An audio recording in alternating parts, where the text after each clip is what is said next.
Olá, tudo bem? Sou eu, Oliveira. Como que vocês estão? Você hoje pode estar estranhando um pouco por eu estar em pé, falando e olhando para baixo. É porque o celular está em cima da mesa e eu estou em pé porque assim, nesse momento, está sendo melhor para eu falar. Eu vou aqui abrir em Ezequiel 19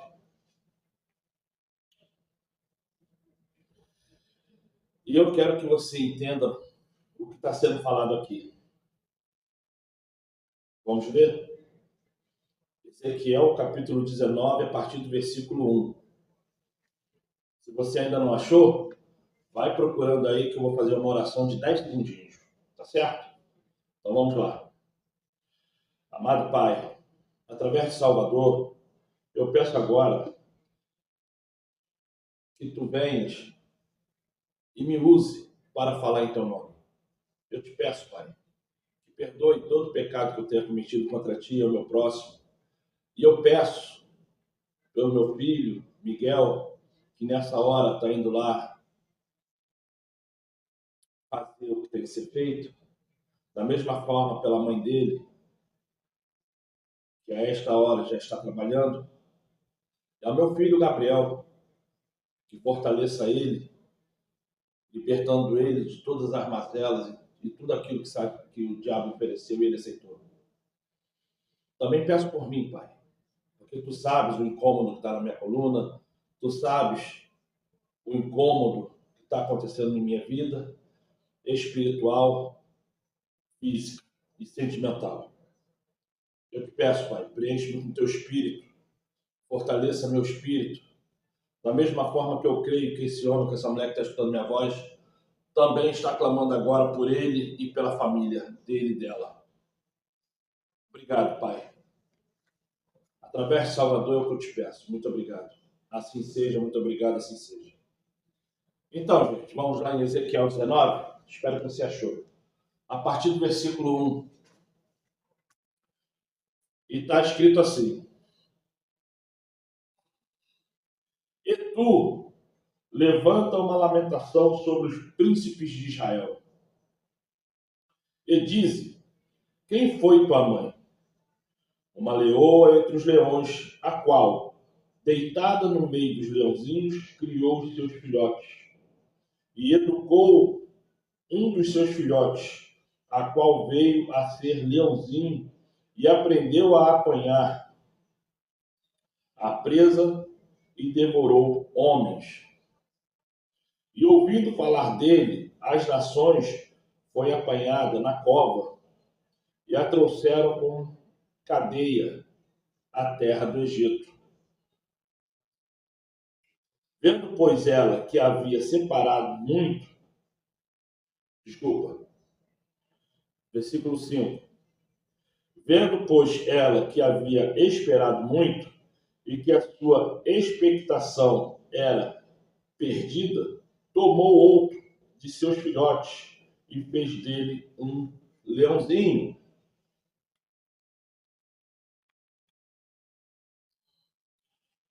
Meu amigo, minha amiga, a paz esteja dentro do seu lar. Que você, hoje, seja grandioso, seja grandiosa. Mas eu tenho que falar sobre isso aqui que está em Ezequiel 19. Antes do povo se bandear para o Egito, não eram considerados nem sequer tribo. Mas assim fez o Criador a partir de Abraão.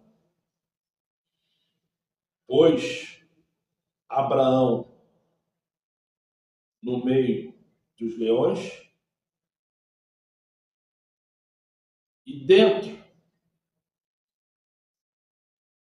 daquele sistema, deu-se filhotes, e a partir dali começou a ser ensinado. E ali conseguiu, através de uma caça, a sua primeira presa. Mas logo após, começou diretamente a devorar sem piedade as outras nações. Uma leoa no meio dos leões.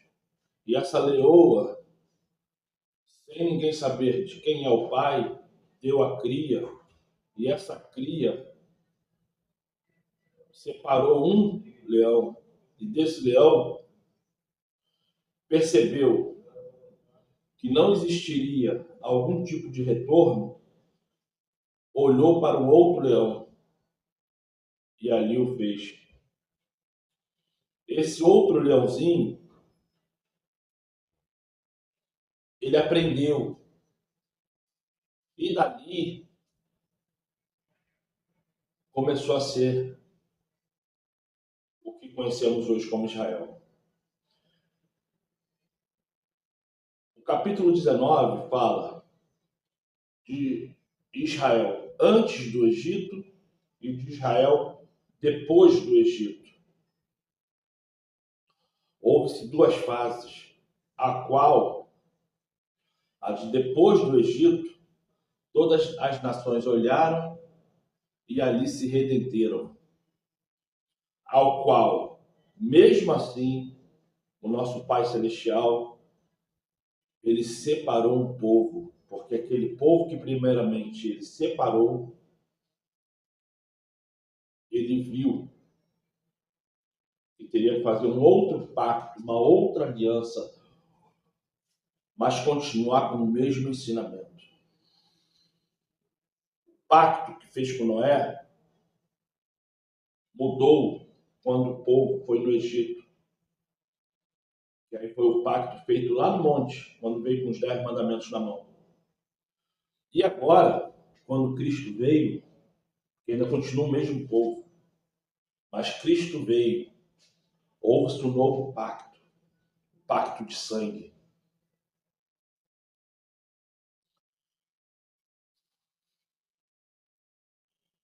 Lá com Abraão, pacto da palavra. A saída do Egito, pacto do elemento. Pacto que as pessoas tinham que olhar e ver. Com Cristo, o pacto sanguíneo. As pessoas sentem, sabem que existem, mas não veem. Estamos nesse pacto. Estamos nesse pacto. Eu peguei 2 vídeos que eu achei aqui. O nome do canal é O Apologista da Verdade. Não conheço, não sei quem é. Pelo que eu entendi, os vídeos que ele faz é direcionado aos testemunhas de Jeová. E o que eu peguei aqui é muito interessante para mim, porque eu tenho uma base adventista, o qual eu vou também na Testemunha de Jeová. E assim, a igreja adventista literalmente virou uma igreja católica que aceita a Trindade, que aceita festas de todos os tipos no sábado, e que as pessoas gostam e acham normal. A Testemunha de Jeová não é trinitariana, graças ao bom Criador, mas existem alguns ritos, algumas situações que, sinceramente, não tem muito a ver com a Bíblia, não. É mais uma questão de ensinamento, de achismo de alguém que é da diretoria, do que em si com a Bíblia. Então, esse rapaz, ele fez esse vídeo, ele direciona muito para o Testemunho de Jeová. Então, eu acredito que é um vídeo feito para que as testemunhas de Jeová venham entender o que está de errado dentro da Testemunha de Jeová. Isso aí eu já vi já de longe. Mas eu gostei dos vídeos. Eu vou pôr aqui. E lembre-se,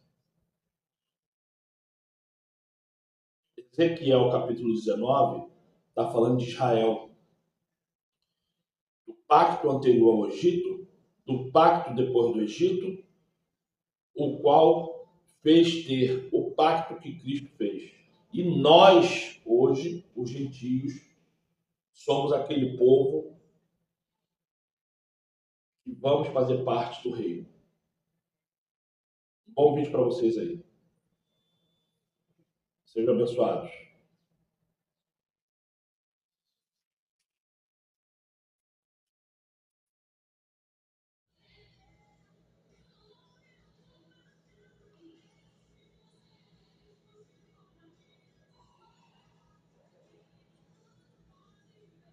Todos os cristãos devem participar da ceia do Senhor.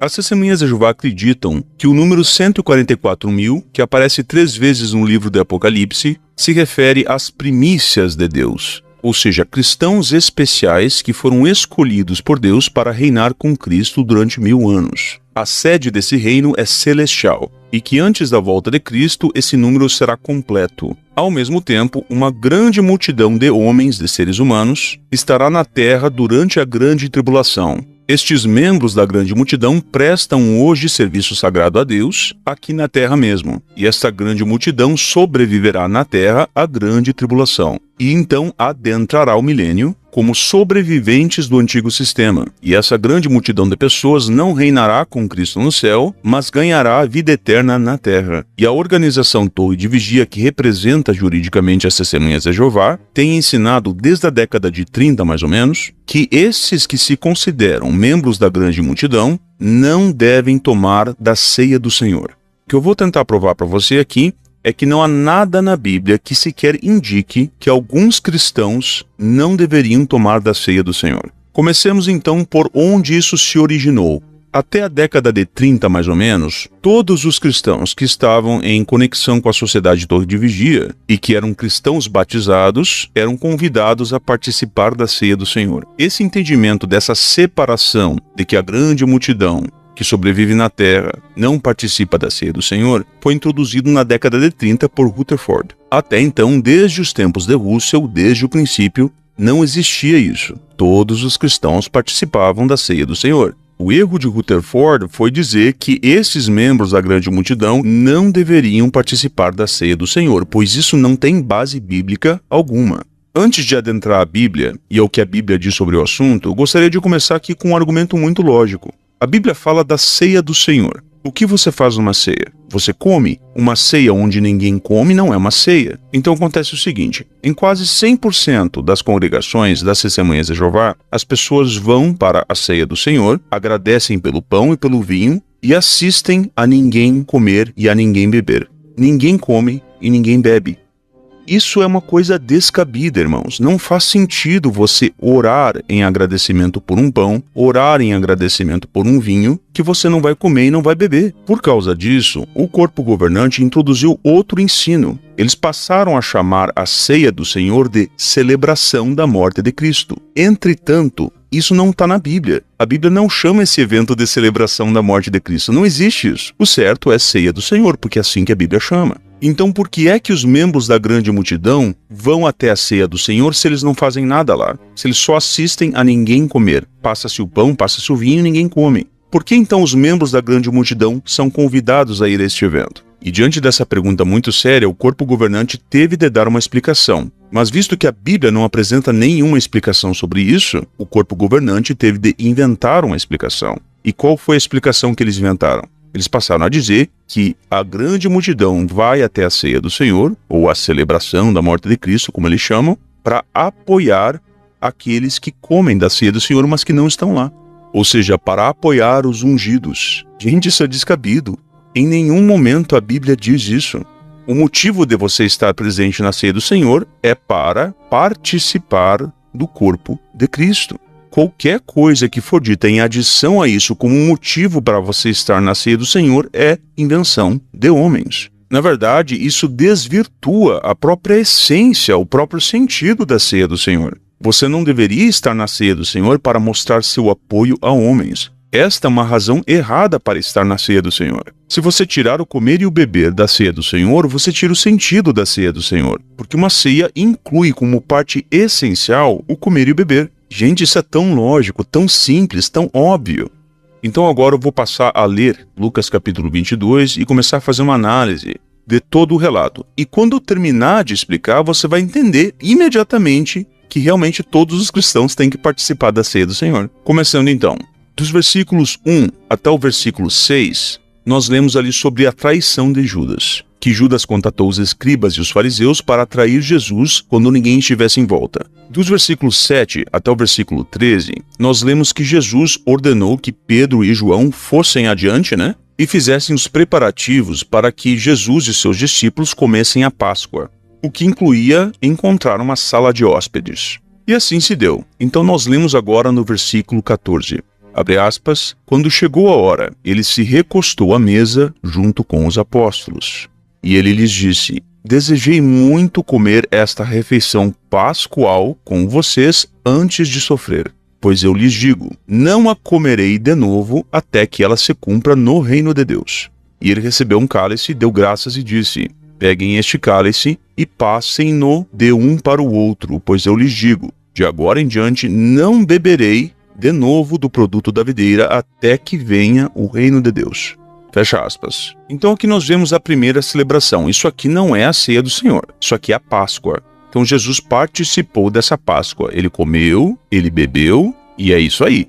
Terminou a Páscoa. Agora a gente vai ver no versículo 19. E agora começa outro evento, que é um novo pacto. Diz assim, abre aspas, ele pegou também um pão, deu graças, partiu e deu a eles, dizendo, isto representa o meu corpo, que será dado em benefício de vocês. Persistam em fazer isso em memória de mim. Ele fez o mesmo com respeito ao cálice, depois de terem tomado a refeição, dizendo, este cálice representa o novo pacto.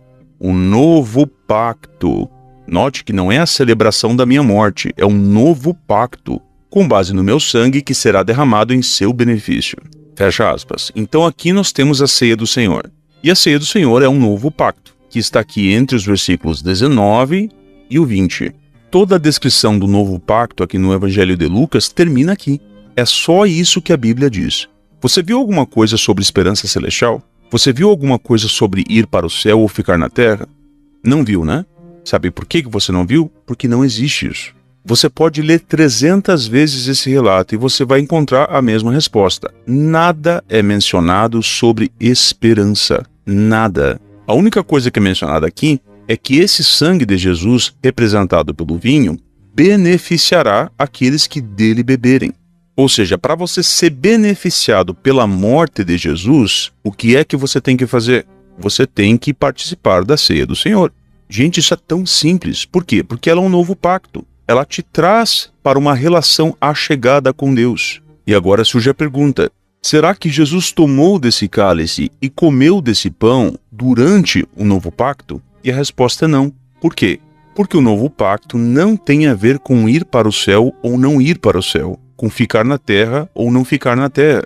Não é este o sentido do novo pacto.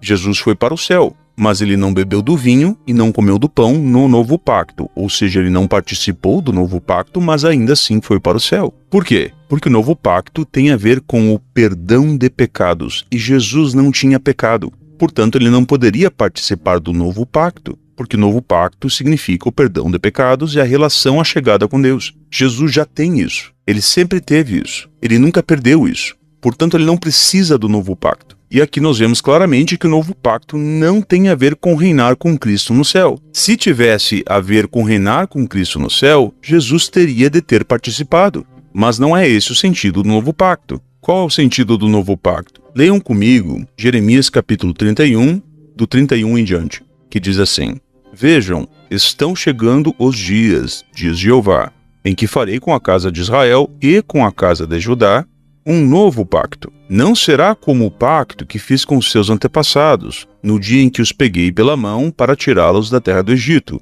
pacto meu que eles violaram, embora eu fosse o verdadeiro dono deles, diz Jeová. Pois este é o pacto que farei com a casa de Israel depois daqueles dias, diz Jeová. Porei a minha lei no seu íntimo e a escreverei no seu coração. Olha agora. E eu me tornarei o seu Deus e eles se tornarão o meu povo. Façamos uma pausa aqui. Qual é a prerrogativa desse novo pacto? Jeová tornar-se o seu Deus e você se tornar o povo de Jeová. Se você não faz parte do novo pacto, meu amigo, Jeová não é seu Deus e você não é o povo de Jeová. É simples, gente. Então todo cristão que chama Jeová de seu Deus, o meu Deus é Jeová. Todo cristão que tem isso como prerrogativa faz parte do novo pacto. Por quê? Porque esta é justamente a prerrogativa do novo pacto. Veja ainda outra prerrogativa do novo pacto. 34. E não ensinarão mais cada um ao seu próximo e cada um ao seu irmão, dizendo, conheçam a Jeová, porque todos eles me conhecerão, desde o menor até o maior de Jeová. Então, pergunto para você, você que é membro da grande multidão, você conhece a Jeová? Ou só quem é ungido conhece a Jeová? Se você conhece a Jeová, você tem que fazer parte do novo pacto, meu amigo, porque esta é a prerrogativa do novo pacto. Olha mais. Pois perdoarei o seu erro e não me lembrarei mais do seu pecado. O que significa o novo pacto, meu amigo? Ele significa Jeová perdoar o seu pecado. É por isso que Jesus morreu e que ele não bebeu do cálice e não comeu do pão no novo pacto, na ceia do Senhor, porque Jesus não tem pecado. Ele nunca teve pecado, mas você tem. E se você quer ter os seus pecados perdoados, você precisa fazer parte do novo pacto, o que significa comer e beber da ceia do Senhor. Se você não come e não bebe da ceia do Senhor, se você não participa do novo pacto, meu amigo, sinto em lhe informar, mas você não tem o perdão de pecados. Por quê? Porque o perdão de pecados é justamente a prerrogativa do novo pacto. Voltemos agora lá para Lucas capítulo 22. Conforme eu já expliquei, dos versículos 14 até o 18, Jesus celebrou a antiga Páscoa, que não é para nós mais, porque a Páscoa já se cumpriu em Jesus Cristo. E nos versículos 19 e 20, Jesus introduz a ceia do Senhor. O pão representa o corpo de Cristo perfeito e o vinho representa o sangue que foi derramado em nosso benefício. E conforme eu falei, para ser beneficiado pelo sangue de Jesus e pelo novo pacto, o sangue que foi derramado e que é representado pelo vinho, você tem que participar da ceia do Senhor, senão você não tem o benefício desse sacrifício.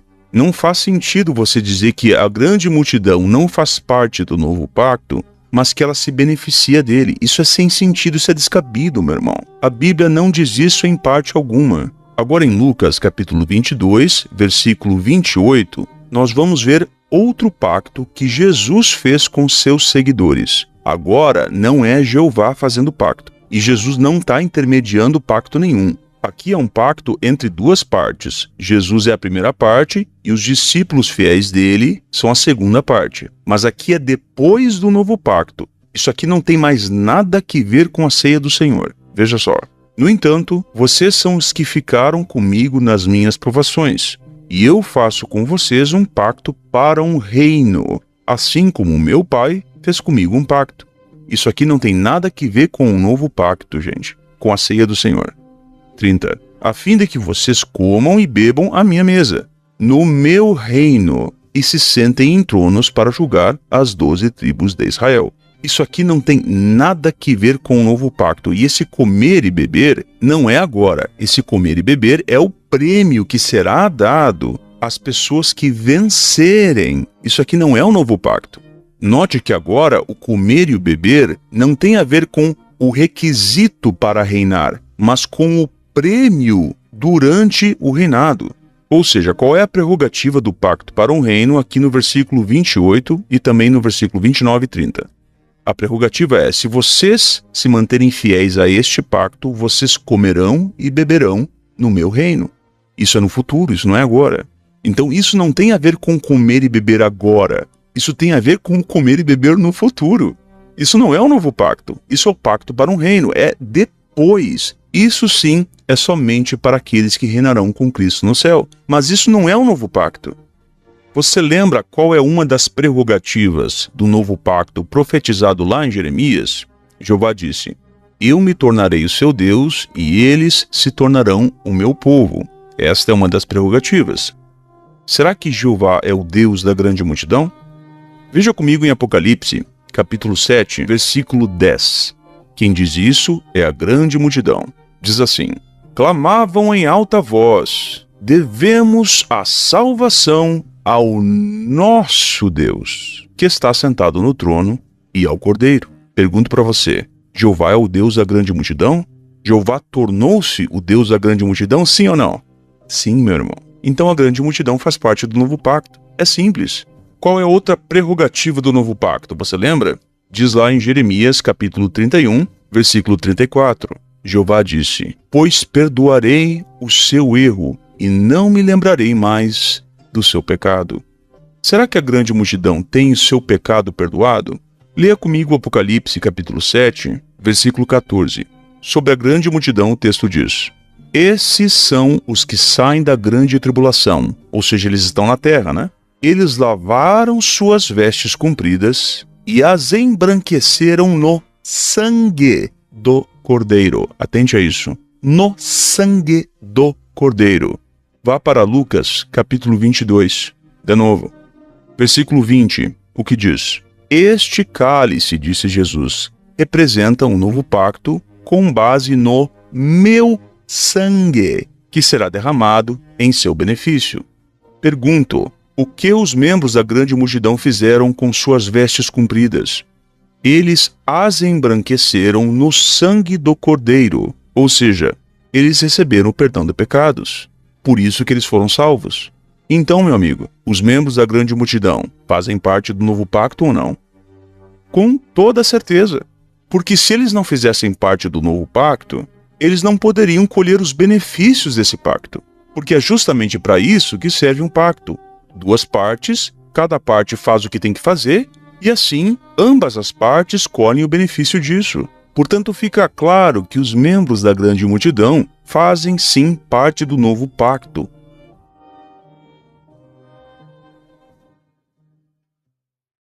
Seja muito bem-vindo você que acompanha este canal. Neste vídeo eu vou falar sobre os 144.000 e a grande multidão do livro de Apocalipse. Eu quero deixar bem claro que este é um tema muito controverso. As pessoas que deixaram de ser testemunhas de Jeová, os ex-estudantes da Bíblia, enfim, todas essas pessoas têm, em geral, uma visão diferente da que eu vou defender aqui. Mas eu quero deixar claro que eu não estou julgando a ninguém. Se você discorda de mim, é um direito seu. Visto que esse assunto trata de uma profecia, eu posso estar errado, sem sombra de dúvidas. Não estou fazendo esse vídeo aqui como se eu fosse o dono da verdade, como se toda essa instrução que eu estou dando aqui para vocês fosse inerrante e perfeita. Mas eu acredito que esta visão que eu vou defender aqui esteja, de fato, em plena harmonia com as palavras de João no livro de Apocalipse. Então, antes da gente começar, é importante que a gente tenha uma visão correta sobre o desenrolar da revelação de Deus no Novo Testamento. Então, nos 4 evangelhos, que é onde lemos sobre a vida de Jesus Cristo, nós temos um relato incompleto sobre o propósito de Deus. E no que tange a revelação do propósito profético para os últimos dias, apenas algumas pinceladas são dadas no Novo Testamento, nas cartas de Paulo e nos Evangelhos. Mas a grande revelação sobre o fim dos tempos está no Apocalipse de João. Tanto que o nome do livro é Revelação ou Apocalipse. Apocalipse significa revelação. Tá? Então nós precisamos entender que no livro de Apocalipse nós não temos apenas uma repetição do que já foi ensinado no Novo Testamento. Não, ao contrário. O livro de Apocalipse contém informações novas. Aquilo ali é novidade. Em outras palavras, a igreja não sabia do conteúdo do livro de Apocalipse antes do livro de Apocalipse ser escrito. Então o Apocalipse é um livro de informações novas, informações desconhecidas até então pela igreja cristã. E uma coisa que eu noto é que muitas das pessoas que vêm aqui no canal tentar debater comigo, e eu evito fazer esse tipo de debate, mas muitas dessas pessoas acham que o propósito de Deus está revelado apenas nos evangelhos, e que o Apocalipse simplesmente deveria confirmar aquilo que já está no evangelho. Não! Ele não apenas confirma, mas ele adiciona novas revelações, que até então eram desconhecidas. Em outras palavras, o que eu estou dizendo é o seguinte: sem o livro de Apocalipse, nós não entenderíamos o Novo Testamento. Aqueles que me acompanham já sabem que eu tenho opiniões conflitantes com as testemunhas de Jeová, com a Torre de Vigia, na verdade, em relação a alguns pontos, conforme eu já mencionei em outros vídeos, tais como a ceia do Senhor e outras questões. Mas eu não vou falar disso agora nesse vídeo. E o ponto que eu quero falar é que a gente não pode e não deve jogar o bebê fora junto com a água suja do banho. Quero dizer o seguinte: Tem coisa boa entre as testemunhas de Jeová? Sim, muito boas e muito corretas. E a gente não deve achar que tudo que a gente aprendeu com as testemunhas de Jeová está errado só por causa da apostasia, da heresia do corpo governante. Então, as heresias ensinadas pelo corpo governante e praticadas pelo corpo governante não me afetam. Mas eu vou parar de falar desse assunto agora, eu vou direto ao ponto dos 144 mil. A gente vai começar então com os 144 mil. Eu não vou fazer uma análise muito detalhada sobre isso, mas uma coisa mais geral aqui, mais rápida, sobre os 144 mil. Eu tenho uma opinião diferente, não tão diferente, mas um pouco diferente da Torre de Vigia em relação aos 144 mil. Quanto à literalidade ou simbolismo do número, eu não vou tratar isso aqui agora, tá bom? O ponto é que a Bíblia chama esses 144 mil de as primícias em relação à salvação. Nós podemos ler isso em Apocalipse, capítulo 14, versículo 4. Diz assim, abre aspas, estes foram comprados dentre a humanidade como primícias para Deus e para o Cordeiro. Fecha aspas. Agora façamos uma reflexão aqui nos detalhes desse texto. Se eles foram comprados dentre a humanidade como primícias aqui em relação à humanidade, para Deus, aqui nós temos uns pontos bem claros. Eles são os mais importantes no propósito de Deus, porque eles são as primícias, tá? E eles não são o grupo da humanidade. Então aqui a gente já vê dois grupos. A existência aqui de dois grupos está clara. Temos os 144 mil que foram comprados e a humanidade.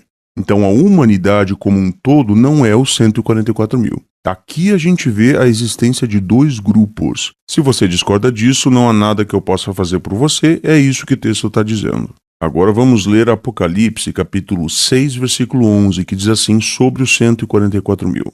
Abre aspas, e a cada um deles foi dada uma comprida veste branca, e foi-lhes dito que descansassem mais um pouco, até que se completasse também o número dos seus coescravos e dos seus irmãos, que estavam para ser mortos, assim como eles também tinham sido. Fecha aspas. Então aqui nós temos uma visão alegórica do apóstolo João, onde ele vê símbolos e sinais que representam ideias. E aqui o texto menciona um número que estava para ser completo. Esse número mais tarde é revelado como sendo 144 mil. E isso, a meu ver, é uma prova irrefutável de que o número é literal. Mas eu não vou tratar desse assunto aqui. Se você acha que o número é simbólico ou não, isso é outra questão, não é o ponto aqui. O ponto aqui que eu quero fazer é o seguinte: este é um grupo distinto dos demais. E eles têm uma característica muito importante e relevante. Que característica é essa? Eles não são sobreviventes. Eles são mortos. Eles são mártires. Eles morreram. Eles foram assassinados. Todos eles. E vários membros desse grupo já estavam mortos, já tinham sido executados. E aqui nós temos uma descrição alegórica da vingança de Deus.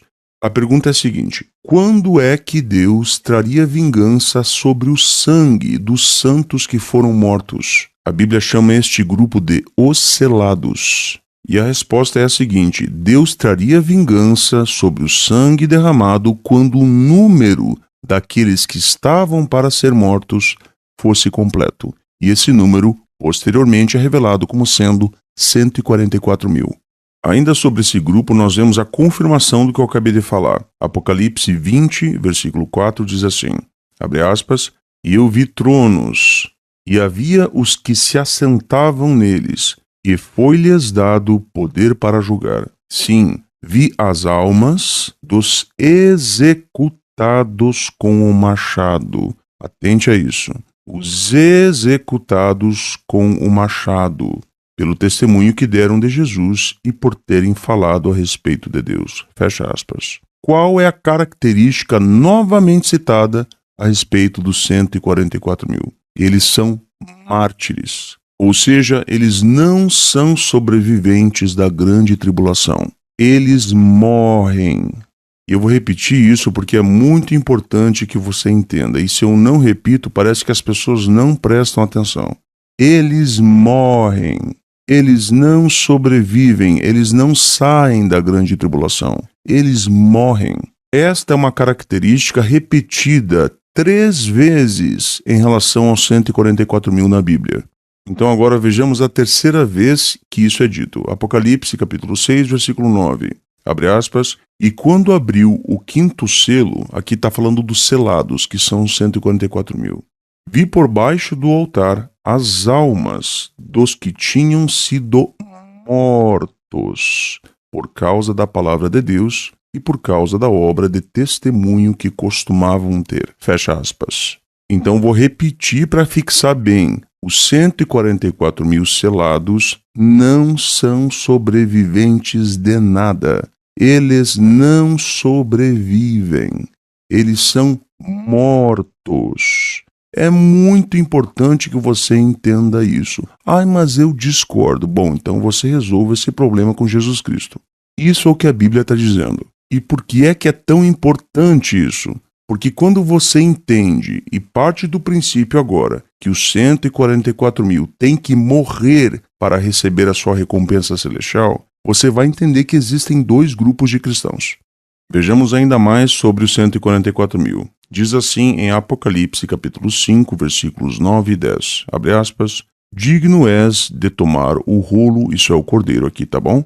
Digno és de tomar o rolo e de abrir os seus selos, porque foste morto e com o teu sangue compraste pessoas para Deus, dentre toda tribo e língua e povo e nação, e fizeste deles um reino e sacerdotes para o nosso Deus, e hão de reinar sobre a terra. Fecha aspas. O que é que este texto está dizendo para nós sobre os 144 mil? Qual é a revelação que esse texto nos traz?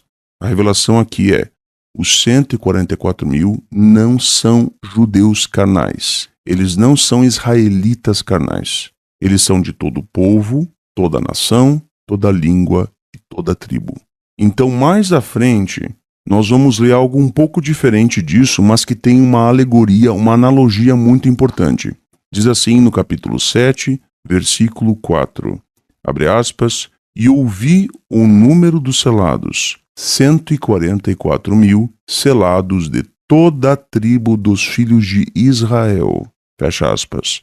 Agora está dizendo aqui que estes 144 mil, que são de toda língua, toda tribo, toda nação, também são dos filhos de Israel. Só que note aqui que quando João escreveu essas palavras sobre as 12 tribos de Israel, não existiam mais as 12 tribos de Israel. E isso é um indício de que esse Israel não é o Israel carnal, mas esse Israel representa a igreja.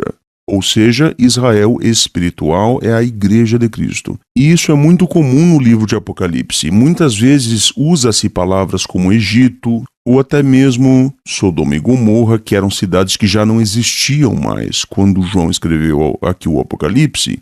Mas essas cidades, essas nações, representavam ideias, conceitos. O que é que o termo Israel representava? O povo de Deus. Quem é que é o povo de Deus hoje? A igreja. Compreendeu o ponto? Então, esse Israel aqui não é o Israel, a nação de Israel carnal que existe hoje, mas é a igreja. Assim como Babilônia grande, que é mencionada em Apocalipse, não é Babilônia grande lá dos tempos de Nabucodonosor, mas representa ideias. Então essas palavras representam ideias, porque o livro de Apocalipse é escrito com alegorias, palavras que representam ideias maiores, ideias mais abstratas. Só que note algo interessante, aqui não diz que esses 144 mil são o Israel de Deus, são o Israel espiritual. Não diz isso.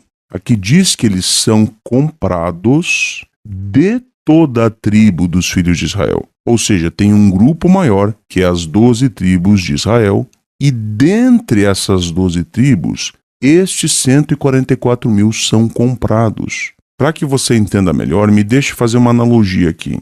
Imagine que você tenha 12 sacos de feijão, e desses 12 sacos, você tira os melhores feijões.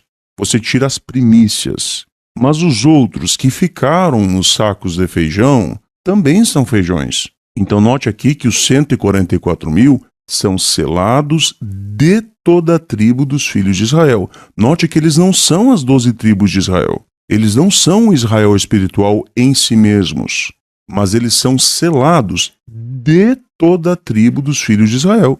E agora a gente vai voltar para um texto que a gente já leu e você vai entender a referência cruzada. Apocalipse 14:4 diz assim, abre aspas, estes, ou seja, os 144.000, foram comprados dentre a humanidade, como primícias para Deus e para o Cordeiro. Fecha aspas.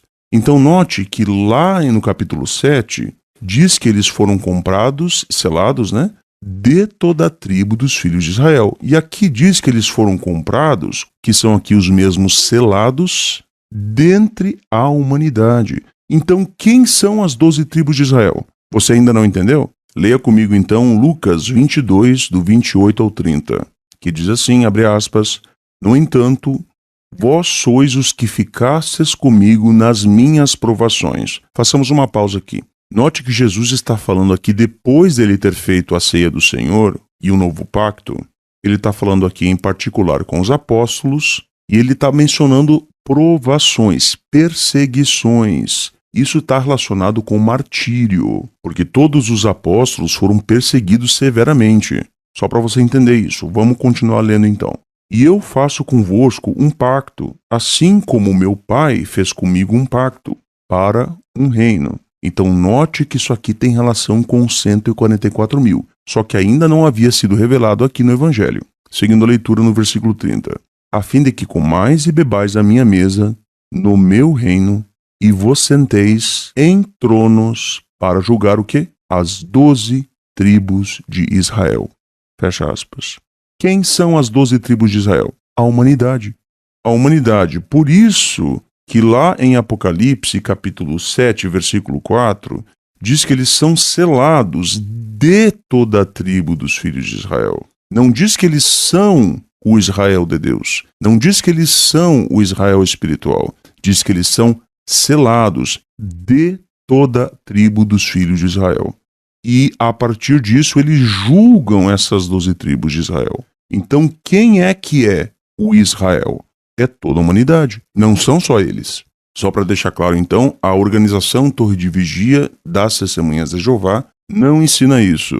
Ela ensina que o Israel espiritual é, em essência, em plenitude, apenas os 144.000. Mas eu vejo base para se concluir algo diferente. Conforme eu mostrei aqui, e agora você tem a informação completa, os dois lados da moeda, e você pode avaliar o que faz sentido para você. Apenas lembrando aqui que se esse número é literal ou não, não vem ao caso. Aí você talvez diga, mas eu acho que esse número é simbólico, ele não pode ser literal. Bom, isso é outra questão que não tem nada que ver com o vídeo que eu estou fazendo. Eu não estou aqui tratando sobre se os filhos de Deus são apenas esses 144.000. Eu não estou falando disso aqui nesse vídeo. Por favor, eu vou deixar bem claro isso. Não pressuponha conceitos, ideias e pensamentos da minha pessoa que não foram expressos aqui nesse vídeo. Eu detesto que as pessoas façam isso.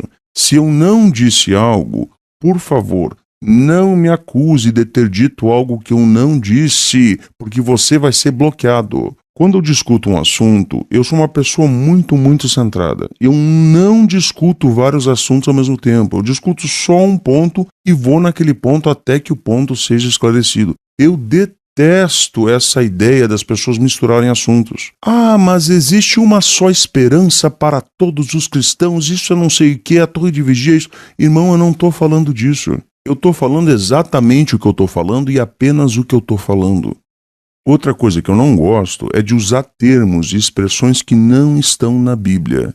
Por exemplo, eu não uso certas expressões que a organização das Testemunhas de Jeová usa, tais como cristãos com esperança terrestre ou cristãos com esperança celestial. Eu não gosto de usar expressões inventadas porque elas são o primeiro passo para um conceito inventado. Primeiro muda uma palavra aqui, uma palavra ali, dali um pouco tá tudo uma bagunça em conceito. Eu não gosto disso. E eu vou falar aqui uma coisa óbvia, mas é muito importante que a gente entenda isso. Eu tenho percebido de que muitos irmãos testemunhas de Jeová não conseguem diferenciar o que a Bíblia está falando, está dizendo ali no texto, daquilo que eles deduzem a partir do texto. Eles confundem muito isso, a dedução que eles fazem a partir do texto, com o que o texto de fato está dizendo. Por exemplo, muitos dizem assim, as outras ovelhas mencionadas por Jesus têm esperança terrestre. Onde é que diz isso na Bíblia? A Bíblia não diz isso. Isso é uma dedução. É uma dedução com base em referências cruzadas, com base nisso, naquilo, sabe-se lá no quê. Mas é uma dedução. Se ela está certa ou não, se ela é correta ou não, é outra questão. Ela é uma dedução. O ponto que eu quero que você entenda é o seguinte: você não pode usar esta dedução como base para concluir outras coisas. A dedução é o fim, ela não é base para nada. A dedução é o término do assunto, ela não é o início de outro assunto. Se você usar uma dedução para iniciar outro raciocínio, amigo, aí você ferrou tudo. Aí vira bagunça. Tá bom? Então a gente só pode deduzir algo com base no que está escrito na Bíblia. Não se deduz algo com base em algo que foi também deduzido. Beleza, isso é muito importante que você entenda. Agora a gente vai começar a tratar aqui da grande multidão, que é outro grupo. A grande multidão não é o mesmo grupo dos 144 mil. Por quê? Porque os 144 mil morrem. Isso a gente viu e ficou claro, está estabelecido. Mas a grande multidão sobrevive. E esta é a grande diferença entre a grande multidão e os 144 mil. Então agora eu vou fazer uma leitura aqui meio longa e é um ponto muito importante porque essa leitura é riquíssima em detalhes. Tem muitas nuances e sutilezas aqui nesse texto que são bastante relevantes e são determinantes para a doutrina. Olha que importante que é. Então atentemos à leitura. Diz assim, abre aspas. Depois destas coisas eu vi. Aqui João está falando depois que ele viu os 144 mil. E eis uma grande multidão que nenhum homem podia contar, de todas as nações e tribos e povos e línguas. Façamos aqui uma pausa para reflexão. Viram que a grande multidão, assim como os 144 mil, também vem de todas as nações e tribos e povos e línguas. A diferença entre a grande multidão e os 144 mil, pelo menos uma dessas diferenças, é que a grande multidão é de sobreviventes, ao passo que os 144 mil são de pessoas que foram mortas. Então, prosseguindo o contexto. Em pé diante do trono e diante do cordeiro, trajados de compridas vestes brancas, e havia palmas nas suas mãos. Façamos uma pausa aqui.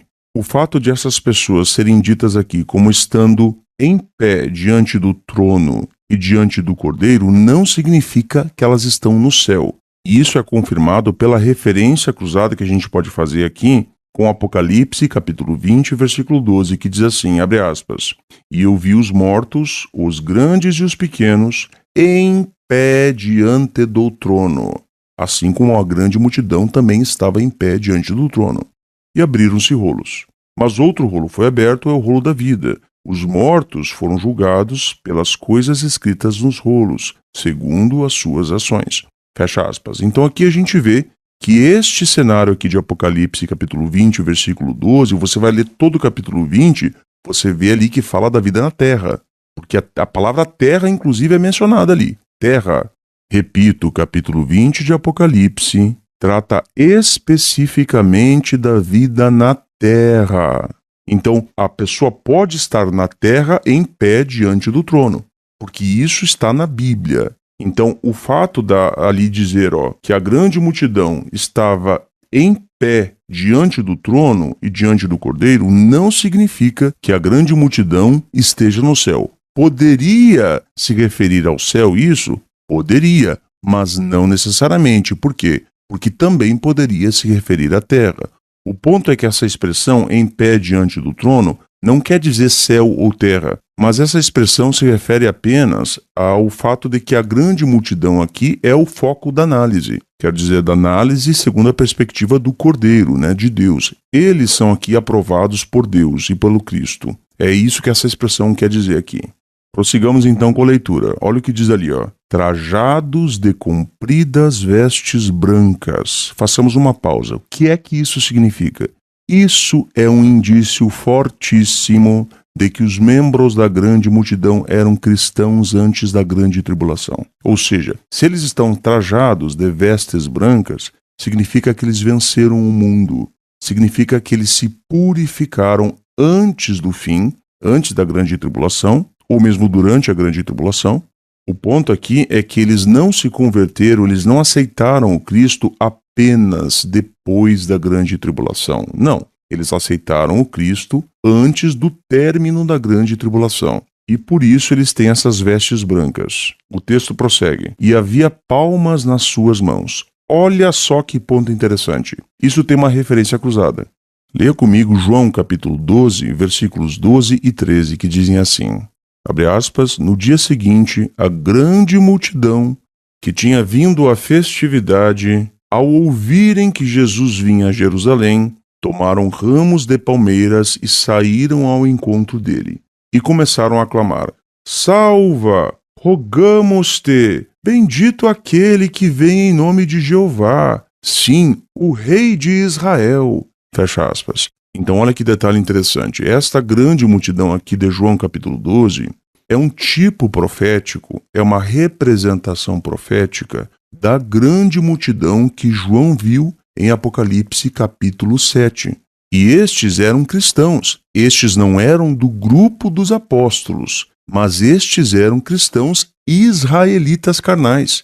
E isso projetando para um sentido antitípico, se aplica ao Israel espiritual. Ou seja, aqui nós temos mais um indício de que a grande multidão faz parte do Israel espiritual. E não apenas isso, isso também prova, ou pelo menos é uma forte evidência, no mínimo, de que os membros da grande multidão são cristãos antes da grande tribulação, ou melhor, antes do fim da grande tribulação. Eles não se convertem ao Cristo apenas depois da grande tribulação. Por quê? Porque eles já estão esperando o Cordeiro com palmas nas mãos. Seguindo então a leitura de Apocalipse capítulo 7, que diz assim, versículo 10, e gritavam com voz alta, isso é, os membros da grande multidão, dizendo, devemos a salvação ao nosso Deus, que está sentado no trono, e ao Cordeiro. Fecha aspas. Aqui nós temos mais uma evidência de que os membros da grande multidão são o povo de Deus. E se eles são o povo de Deus, eles têm que fazer parte do novo pacto, porque o novo pacto diz exatamente isso, tá bom? Seguindo no versículo 11. E todos os anjos estavam em pé ao redor do trono e dos anciãos e das 4 criaturas viventes, e prostraram-se sobre os seus rostos diante do trono e adoraram a Deus, dizendo, Amém. A bênção, a glória e a sabedoria e o agradecimento e a honra e o poder e a força sejam ao nosso Deus para todo sempre. Amém. E em resposta, um dos anciãos me disse, façamos uma pausa aqui. Este ancião aqui é um dos 24 anciãos que estão sentados no trono. A organização Torre de Vigia diz que esses anciãos representam os 144 mil. Mas eu tenho um pé bem atrás com relação a isso. Mas não é esse o assunto do vídeo, tá bom? Eu, na verdade, tenho dúvidas sobre quem seriam ou o que representariam esses 24 anciãos. Mas isso é assunto para outro dia, esse não é o ponto do vídeo aqui. Prosseguindo com a leitura, no versículo 13. E em resposta, um dos anciãos me disse, quem são estes que trajam compridas vestes brancas e de onde vieram? Muita atenção nessa hora, porque aqui a identidade dos membros da grande multidão será revelada. No versículo 14, João disse, eu lhe disse assim imediatamente, meu Senhor, és tu quem sabes. Ele me disse, estes são os que saem da grande tribulação e lavaram as suas vestes compridas e as embranqueceram no sangue do Cordeiro. Olha que interessante. O que é que essas palavras saem da grande tribulação significam? Elas significam literalmente que os membros da grande multidão sobrevivem na terra à grande tribulação. Ou seja, eles saem vivos da grande tribulação ou da grande aflição, como também é chamada. Essa expressão sair da grande tribulação ou sair da grande aflição significa sair vivo ou sobreviver à aflição. E a gente pode ver um exemplo disso em Atos, capítulo 7, versículo 10, onde lemos sobre como Deus ajudou José no Egito. Veja só, a Bíblia diz ali em Atos que Deus o livrou de todas as suas aflições ou tribulações. Então a expressão grega ali em Atos usada para descrever de todas as suas tribulações ou de todas as suas aflições, das quais Deus livrou ou salvou José, é a mesma usada lá em Apocalipse em relação à grande multidão e à grande tribulação. Ou seja, a grande multidão vem da grande tribulação, ou seja, de dentro para fora, ela sai da grande tribulação. Assim como o José sai de suas tribulações ou aflições, porque Deus o livrou. Então a ideia aqui é muito parecida. Na verdade é a mesma. Isso significa que José sobreviveu às suas aflições. Então, quando a grande multidão sai da grande tribulação, ou seja, para fora da grande tribulação, significa que ela estava na grande tribulação e que ela sobreviveu a tal tribulação ou grande aflição, como também é chamada. Mas esse verbo em português, saem da grande tribulação, ele não tem muita força, ele não consegue transmitir a força do verbo grego. O verbo ali está no particípio presente e o ancião que relata a visão a João fala retrospectivamente em relação à saída da grande multidão da grande tribulação. E agora surge a pergunta, quando que os membros da grande multidão lavaram suas vestes compridas e as embranqueceram no sangue do Cordeiro? Será que foi antes da grande tribulação ou depois? E os tempos verbais aqui vão nos mostrar isso. Conforme eu falei, ao passo que o verbo saem da grande tribulação aqui está no particípio presente, no grego original, os verbos lavaram suas vestes e embranqueceram no sangue do Cordeiro, esses dois verbos estão no aoristo. E assim os verbos lavaram e embranqueceram no tempo verbal aoristo fazem contraste com o verbo saem, que está no particípio presente. Isso mostra que eles lavaram suas vestes e as embranqueceram no sangue do Cordeiro antes de sair da grande tribulação. Entendeu o ponto? E assim, na visão de João, o ancião que fala com ele se coloca cronologicamente logo após o término da grande tribulação. E aí ele diz, você viu esses que estão vestidos de vestes brancas? Estes saem da grande tribulação. E eles lá no passado, antes da grande tribulação, antes do término da grande tribulação, lavaram as suas vestes e as embranqueceram no sangue do Cordeiro. Ou seja, eles são cristãos antes do término da grande tribulação. Olha que interessante. Então você viu que quando a gente começa a focar nos detalhes, verdades importantes começam a aparecer que a gente não perceberia. Então assim, gente, eu acho muito legal essa leitura. Acho muito, muito edificante isso. É muito legal a gente estudar isso. É muito bonito. E é muito importante a gente focar nesses detalhes.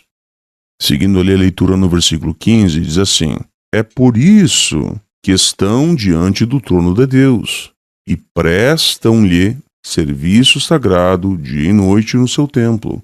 E o que está sentado no trono estenderá sobre eles a sua tenda. Isso agora o ancião está falando aqui em relação ao futuro.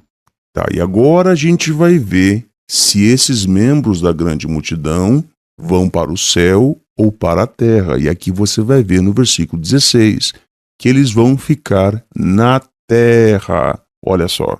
Versículo 16, atente a isso. Mas eu não concordo. Bom, então você não leu o versículo. Vamos ler o versículo? Mas a pergunta que você tem que se fazer é se você se importa com a verdade. Aquilo que a Bíblia diz é mais importante do que aquilo que você acredita? Olha o que diz o versículo 16. Não terão mais fome, nem terão mais sede, nem se abaterá sobre eles o sol, nem calor abrasador. Então veja aqui que está falando de descrições terrestres. Mas tem sempre aquele que vai dizer que não é bem assim. Por isso que eu pergunto, você acredita na Bíblia? Porque mesmo que eu abra a Bíblia e mostre na Bíblia isso, muitas pessoas simplesmente não acreditam. Elas olham para o que a Bíblia está dizendo, elas leem o que a Bíblia está dizendo e elas dizem, não é isso. Façamos então aqui uma referência cruzada, porque essas palavras aqui em destaque que estão em vermelho na tela, do versículo 16, não terão mais fome, nem terão mais sede, nem se abaterá sobre eles o sol, nem calor abrasador. Esta é uma profecia de Isaías, que havia sido feita ao povo de Deus no passado. Só que ela se cumpre no seu cumprimento maior em Apocalipse com a grande multidão na terra. E não sou eu que estou dizendo isso. Quem disse isso foi Isaías.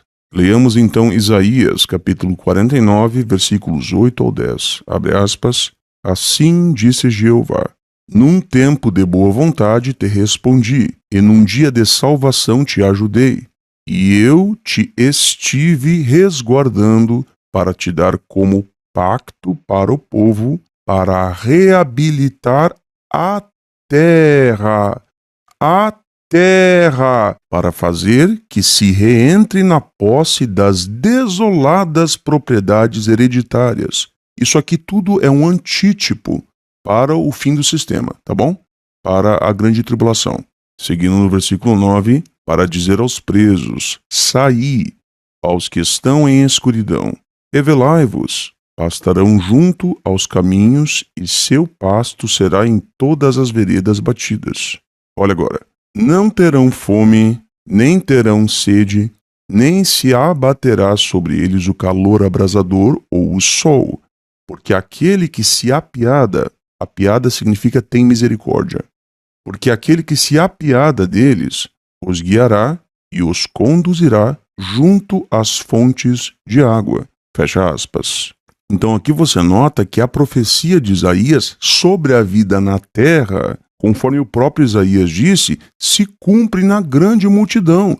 Ou seja, a grande multidão fica onde? Na terra, porque ela é o cumprimento maior da profecia de Isaías. E é por isso que a gente sabe que a profecia de Isaías é antitípica. Ela tem um cumprimento maior no Apocalipse, não só a de Isaías, mas a de Jeremias, a de Ezequiel principalmente. Então as promessas sobre herança eterna na terra, feitas lá no Antigo Testamento, elas têm um cumprimento antitípico maior que se aplica à grande multidão. Prossigamos agora então com a leitura do versículo 17. Porque o Cordeiro que está no meio do trono os pastoreará e os guiará, olha agora, a fontes de águas da vida. Olha agora, e Deus enxugará toda lágrima dos olhos deles. Atente a isso. Todas essas descrições são terrestres, elas não são celestiais. Mas atente à última frase. E Deus enxugará toda lágrima dos olhos deles. E agora a gente vai fazer uma referência cruzada com Apocalipse, capítulo 21, versículos 1 ao 4, que é um texto bem conhecido das Testemunhas de Jeová. Olha só, abre aspas, diz assim: E eu vi um novo céu e uma nova terra. Céu e terra. Não são as Testemunhas de Jeová que estão dizendo isso. É a Bíblia que está dizendo isso. Um novo céu e uma nova terra. Pois o céu anterior e a terra anterior tinham passado, e o mar já não é.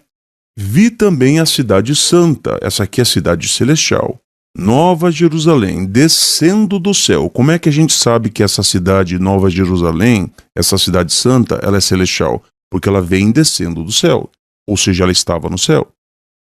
Da parte de Deus, e preparada como noiva adornada para o seu marido. Olha agora.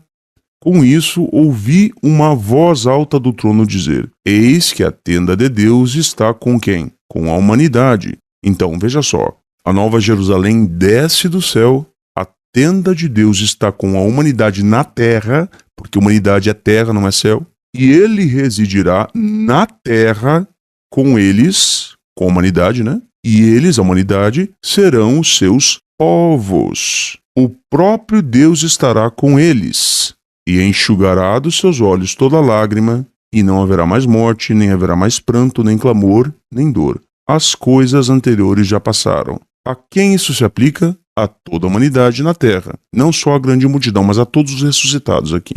Mas olha que interessante. Essas palavras, enxugará dos seus olhos toda lágrima, se referem às pessoas na terra. Elas não se referem às pessoas no céu, elas se referem sempre às pessoas na terra. E isso é a mesma coisa que é dita da grande multidão lá no versículo 7. Isso indica o quê? Que a grande multidão sobreviverá na terra, a grande tribulação, porque a Bíblia diz isso de forma clara. E pelo que os textos nos mostram, existe fortíssima evidência de que ela continuará na terra para sempre e receberá a vida eterna na terra. E Deus enxugará dos seus olhos toda lágrima, porque é isso que a Bíblia diz. Então aqui nós temos claro, isso de forma clara, pelo menos para mim, é muito claro. A grande multidão é de cristãos antes da grande tribulação, eles aceitam o sacrifício de Jesus e se convertem ao cristianismo antes da grande tribulação. E 2, eles permanecem na terra após a grande tribulação durante o milênio e recebem as bênçãos eternas de Deus na terra. Até onde eu consegui pesquisar e entender com toda a sinceridade que eu garanto para vocês que eu tive ao fazer essa pesquisa. A meu ver, isso é o que a Bíblia tem a me dizer. Se eu estou errado, eu posso garantir que pelo menos eu fui sincero. Será que eu posso estar equivocado? Com certeza. Eu não vou ser arrogante aqui de dizer que qualquer pessoa que discorda de mim é um herege. Mas eu garanto para você que eu não tenho ideologia nenhuma, de organização religiosa nenhuma, para me dizer no que eu tenho que acreditar.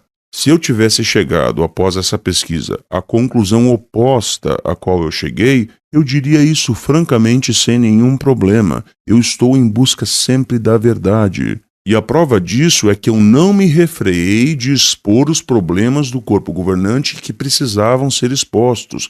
Eu não me refreiei de expor os erros da torre de vigia que precisavam ser expostos. Eu não passei pano. Portanto, ninguém tem o direito de dizer que eu sou passapanista, que eu estou cegado, que eu ainda não acordei em relação à torre de vigia. Não tem nada a ver com isso. Esta é a conclusão a qual eu cheguei. Você chegou a uma conclusão diferente, meu irmão? Parabéns, sejamos irmãos ainda. Esta é a conclusão a qual eu cheguei. Eu espero que você me respeite, assim como eu respeito você. Por exemplo, os estudantes da Bíblia, que vieram daquele grupo dissidente lá da Torre de Vigia, lá na época de Rutherford, eles discordam de mim, mas eu os considero como irmãos. Para mim, o meu irmão de fé não é um membro da Torre de Vigia. Para mim, o meu irmão de fé é aquela pessoa que acredita em Jesus Cristo, que o aceita como Filho de Deus, mas essas diferenças que a gente tem um do outro não deveria fazer de nós inimigos. Nós temos a mesma fé, nós somos irmãos. Mas eles dizem, vocês testemunhas de Jeová são hereges porque vocês seguem a heresia de Rutherford, que ele inventou essa história das duas esperanças. Isso é uma heresia. Conforme eu provei aqui, eu não estou falando de esperança, tá? Esperança é outra coisa. Quem inventou esperança terrestre foram os homens. Eu estou falando aqui de um entendimento escatológico sobre os sobreviventes da grande tribulação na terra, conforme disse o apóstolo João. Eu não estou falando aqui de duas esperanças e eu preciso salientar isso porque eu tenho certeza que eu vou receber comentário falando que eu estou defendendo duas esperanças. Eu não estou defendendo isso. Eu estou defendendo dois grupos escatológicos e apenas isso, porque é isso que o Apocalipse nos mostra. Mas eu quero mostrar o seguinte, você pode pensar o oposto de mim. Se você quiser pensar que a grande multidão ascende ao céu após a grande tribulação, você tem esse direito. Ou se você concluir que os membros da grande multidão não são cristãos antes do término da grande tribulação, mas que eles de fato sobreviverão na terra para sempre, que é o que algumas pessoas têm defendido também, tudo bem, mas neste caso, aí complica a questão um pouco.